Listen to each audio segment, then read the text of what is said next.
otec arcibiskup, drahí bratia kňazi, diakoni, bohoslovci, reholníci, reholnice, bratia a sestry. Predstavme si rodinu, ktorá pozerá televízor. Nepozerajú nejaký konkrétny program, preto jeden z členov rodiny stláča tlačidlo diaľkového ovládača. Postupne pozerajú, prezerajú, testujú, kde, na ktorom kanáli, aký je program. Zrazu ich zaujme dokumentárny film o ľuďoch prenasledovaných vo svete. Vidia utečencov, vidia hladom zmorených ľudí, vychudnutých, vyziablých, zranených. Až nakoniec jeden z členov rodiny povie: prepni to, na to sa nedá pozerať. A tak prepnú. Na niektorom z ďalších kanálov je zábavný program, ktorý sa už dá pozerať, ktorý aj dopozerajú. Bratia a sestry, na to sa síce nedá pozerať, to môžeme pochopiť, ale realita je taká, že prenasledovanie kresťanov nie je fikcia, film, ktorý niekto vymyslel. Je zvláštne, že kdesi v ľudskej mentalite je strach priznať, čo sa deje naozaj, a radšej prepnúť nielen gombík, tlačidlo na diaľkovom ovládači, ale aj ten mentálny gombík účelovej nevšímavosti a zabudlivosti. Lebo ak prenasledovanie vo svete je skutočnosťou, prenasledovanie za náboženské presvedčenie je realitou, tak to je naliehavá skutočnosť. A priznávajú to nielen odborníci, ktorí sa tým zaoberajú, napríklad viedenská inštitúcia Otvorené dvere, ale aj vysokí politici západnej Európy, napríklad Angela Merkelová, že najprenasledovanejšou skupinou za náboženské presvedčenie sú kresťania. 3/4 z prenasledovaných za náboženské presvedčenie na svete sú kresťania. Vznikla dokonca mapa sveta, na ktorej sú červenými bodmi vyznačené tie miesta, kde k prenasledovaniu dochádza. A je to ako, keď sa na to človek pozrie z diaľky, sú to ako rany na tele ľudskej civilizácie, ktoré krvácajú. Nie včera, nie kedysi, nie akoby, ale aj dnes, aj v týchto hodinách. Kto si totiž vypočítal, a tiež sú to odborníci, nie je to len informácia improvizovaná, že ak by sme spočítali počet minút za jeden rok a vypočítali počet prenasledovaných kresťanov, zabitých kresťanov za jeden rok, vychádza údaj, že každých 5 minút zomiera niekto za svoje kresťanské presvedčenie. Alžírsko.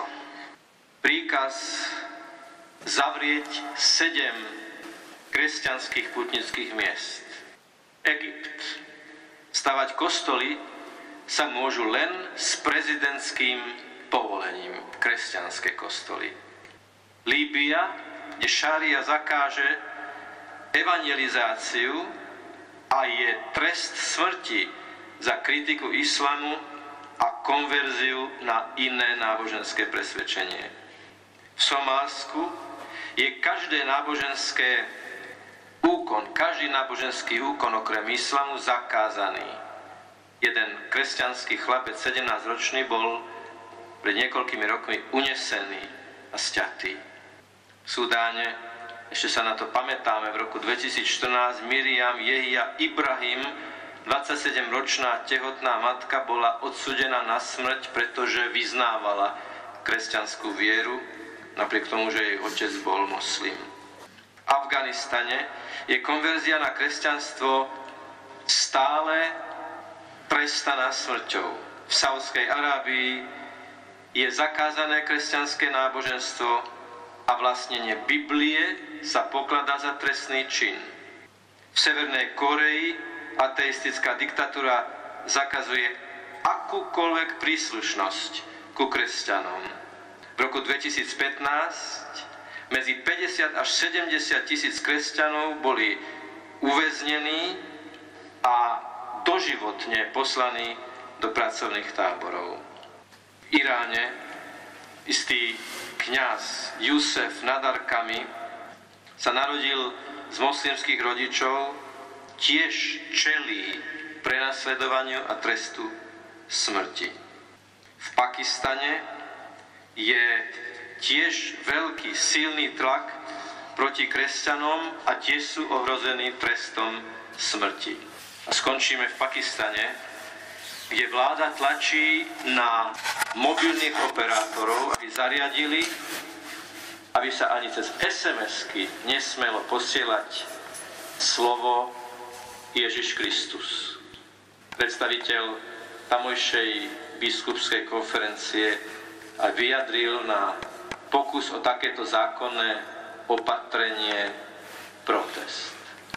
Toto sú skutočnosti, na základe ktorých môžeme povedať, že svet je jedna veľká Golgota. Tieto oblasti sú oblasti opakujúceho sa usmrcovania tých, ktorí vyznávajú Krista. My sme počuli v tom druhom čítaní, ako svätý Pavol vyzýva kresťanov: udržte si, zachovajte si vieru.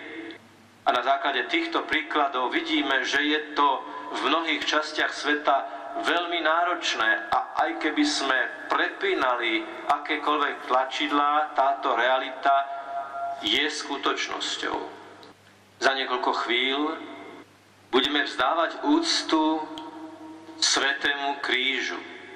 Svojho času som videl jeden kríž, pred ktorým som sa zháčil, lebo do toho priečného aj zvislého ramena bolo zapustené zrkadlo a kto sa postavil pred ten kríž, uvidel na ňom alebo v ňom seba, svoje oči, svoju tvár. Pozerajme na ten kríž ako na zrkadlo, ktoré sa nás pýta: zaujímate sa o tých, ktorí práve dnes, v týchto dňoch, v týchto mesiacoch zažívajú kríž a zažívajú ho cez vlastnú krv? Spýtate sa, čo môžeme urobiť, čo my tu dnes v strednej Európe môžeme urobiť pre tých, ktorí sú prenasledovaní. Môžeme sa za nich a musíme sa za nich modliť. Modliť, aby mali silu vytrvať. A modliť za kompetentných, aby uznali ich právo vyznávať svoju vieru. Stránky Open Door vo Viedni ponúkajú možnosť korešpondencie s týmito prenasledovanými kresťanmi alebo inej pomoci. Lebo to nie je tak, že my sme odtiaľ ďaleko. To nie je tak, že tam nech sa deje, čo chce. Ak svet, ak rodina ľudskej civilizácie pripustí na ktoromkoľvek mieste bez protestu, bez námahy, bez snahy zmierniť utrpenie druhých, nevyhnutne je to hrozba pre všetkých. Ak budeme bez problémov akceptovať mentalitu prenasledovania kresťanov, tak potom sa to môže ako oheň rozšíriť na celom svete. Nie mečom, nie väznením, nie tak vonkajškovo, viditeľne, brutálne, ako to, čo som teraz opísal, tie niektoré ilustratívne prípady, ale prenasledovať sa dá aj diskrimináciou, vytesňovaním, diskreditáciou, možno za to, že niekto uznáva hodnoty vyplývajúce z Kristovho evanjelia a z toho biblického posolstva. Isté, že nám nikto nebude zakazovať čítať Bibliu. Isté, že nám nikto nebude hroziť trestom smrti za vlastnenie zväzku Svätého písma. Ale niektoré pokusy sa zdajú byť také, ako by sa to písmo malo dostať mimo zákon, lebo tam sú slová nezabiješ, nezosmilníš, nepokradneš. Aj o tomto je Veľký piatok, aj o tomto je uctenie kríža. Keď teda budeme stáť pred tým krížom, prosme za druhých, za tých, ktorí ho nesú pod veľkým tlakom bolesti, frustrácie, opustenosti, aby vydržali, vytrvali vo viere. A prosme za seba, aby sme mali otvorené oči voči tým, ktorí okolo nás nesú svoje kríže. Začnime tým, že si začneme všímať tých najbližších ľudí, ktorí nesú kríže. Že sa im budeme snažiť pomôcť ich niesť a povzbudiť ich v trápení. Isté, že nemáme dosah na Irak, na Sýriu, na Afganistan, ale máme dosah na človeka, ktorý stojí pri nás. A to svedectvo lásky, ktoré spoločne vydáme, bude mať v konečnom dôsledku dosah aj na tých, ktorí sú vzdialení, lebo sme prepojení ako jeden organizmus. Pane Ježišu, ktorý dnes za nás, za naše hriechy, za naše zrady, za našu nevšímavosť zomieraš na kríži a prosíš Otca, aby nám odpustil. Prosíme ťa o silu vytrvať vo viere, vo vyznávaní hodnôt a mať otvorené oči voči tým, ktorí sú okolo nás. Pane, uctievame a klaniame sa Tvojmu krížu a chceme ho niesť s druhými, zdieľať aj ich bremená. Ty si, Pane, povedal, že bez Teba nemôžeme urobiť nič, ani toto. Tak ťa prosíme, daj nám silu kráčať s Tebou a nikdy ťa nezradiť. Amen.